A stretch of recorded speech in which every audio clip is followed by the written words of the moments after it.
First, they're saying artificial intelligence is taking jobs. Now they're saying there's new rules for job searching. I mean, what is it? Either we're going to have jobs or we're not. Let's see what one of the chief editors at LinkedIn has to say about it. Let's check it out. I haven't even watched the video yet, but I'm curious to know because so many people are out of work. I've gone through this over the last few years as well. And in terms of like job search and what you need to be doing, it's all bullshit. Let's see. Has changed dramatically over the past few years. So this morning, we're going to talk about the latest trends and how to also stand out. LinkedIn's editor-in-chief, one of our favorite guests, Dan Roth, is here to walk us through all of it. Everyone's using AI. Yeah. It feels like it's become ubiquitous like that. Yeah. Claude, AI, ChatGPT, Gemini, all these things. Okay. How are job seekers specifically using artificial intelligence? Yeah, look, if you have not applied for a job in the last 3 years, I think you will be shocked at how much AI has embedded itself into the entire process, searching, researching, applying, writing cover letters, writing thank you notes, networking. We did a recent survey, found that 80% of people say they plan to use AI in their job search. 42% of people said that AI has helped them feel more confident in the interview process. And I'll give you like a pretty cool example of that.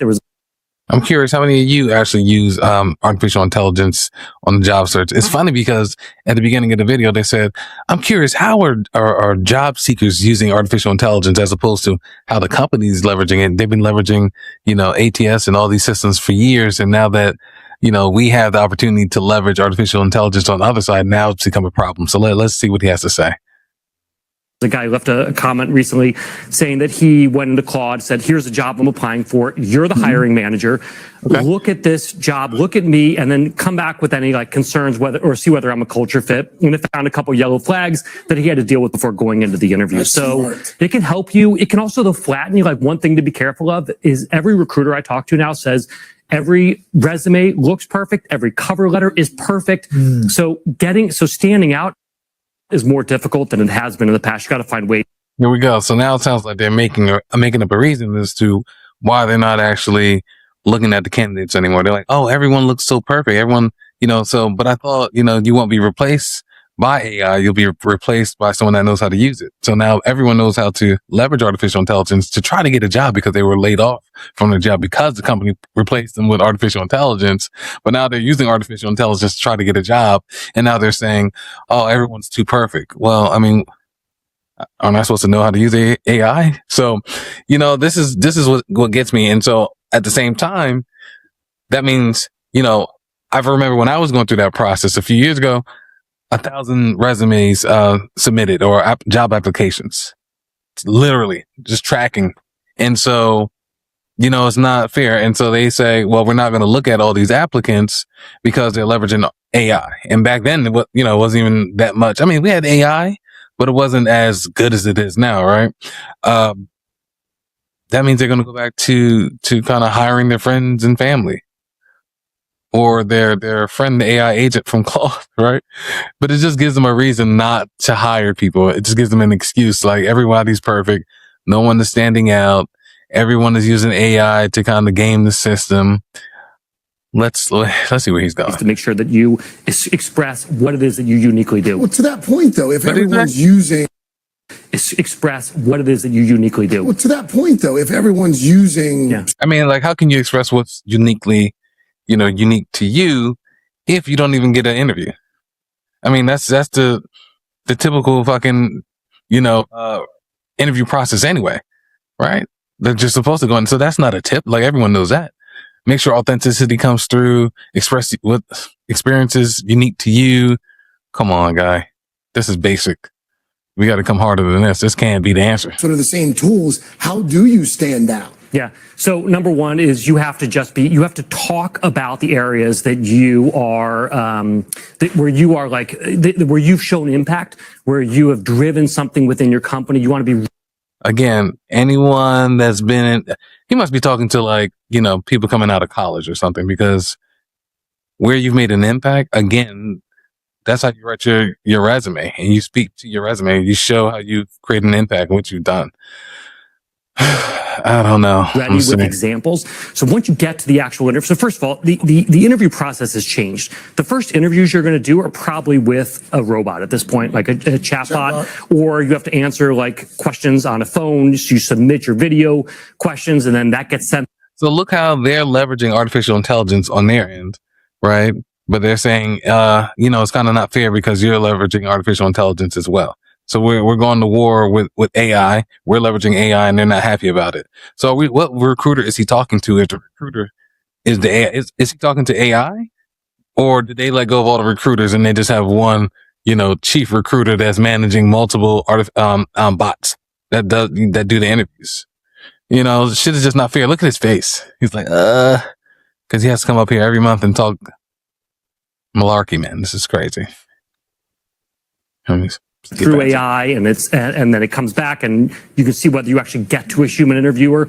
Once you sit down with a human interviewer, you've got to be ready with your examples of the impact. How do we even know if that's a real interview, right? It could be a deep fake. I'm just saying. Impact you've done, the revenue you've driven, like exactly how you have changed your company or what you've done in your particular projects. So 66% of recruiters plan to increase AI for pre-screening interviews. I'm telling you, so that means less.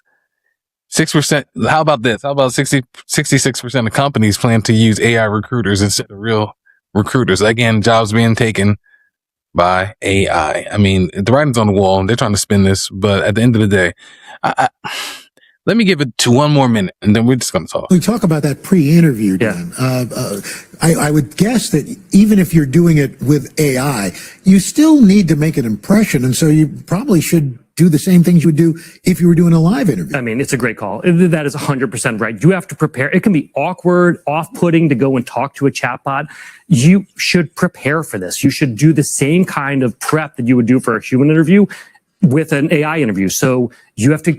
And this is what I don't like. This is where the bias can come in, and we need to be careful because they're doing pre-screenings with artificial intelligence, right? So we don't know what type of bias is built into the AI already. It could be off of race, it could be off of gender, it could be off of creed, religion, it can be off of anything. You can probably put two people in the same interview, for the same job. They look different, same skill set, and who knows who's going to get that job? And we can't really tell because it's not really a human behind it. What type of data points is it looking for, right? So, I mean, this gives people an opportunity to hide behind artificial intelligence and say, hey, the AI made a decision about who was going to go to the next level. I see a lot of red flags here. People, again, as they continue to use artificial intelligence to, again, refine your resume, refine your profile.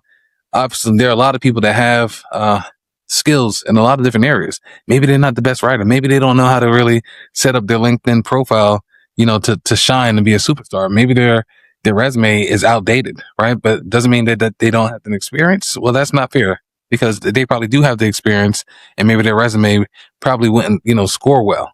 And that's really filtering out a lot of people as well. But I would say one of the tips that they had at the beginning was really good. Leveraging artificial intelligence to, again, refine your resume, making sure that you're looking at the job posts. Continue to do that, right? Compare it to your resume and say like, hey, here's the job post AI. Here's my resume. How can we make this better? I'm not saying make up anything, but clean this resume up and make sure it has the right keywords. You're not adding anything that's not true, but still leveraging it to make sure that, hey, you check all the boxes. Now you still need to have the experience. And this is where I say, the right people, if you have the resume checks all the boxes and it's a good match, you get into the interview. Now we don't know what the AI is thinking because you're not dealing with a human anymore for the pre-screening. And they're saying 66% of recruiters are going to start using, and I say not the recruiter, but the company are going to start using artificial intelligence. So good luck. There's new rules. There's a lot of things that you can do with artificial intelligence aside from getting a job. And I think people need to think outside of the box because it's a new wave. The future of work is completely different. It's not even the future. It's actually happening right now. You see, maybe it hasn't hit your industry yet, but definitely pay attention. Continue to watch me for more videos talking about the future of work, artificial intelligence, and what it means for you and your family, man. But at the end of the day, they're going to continue to spin this thing as if people are using AI in education and, in their jobs the wrong way when they're using it to push people out of both spaces. Peace.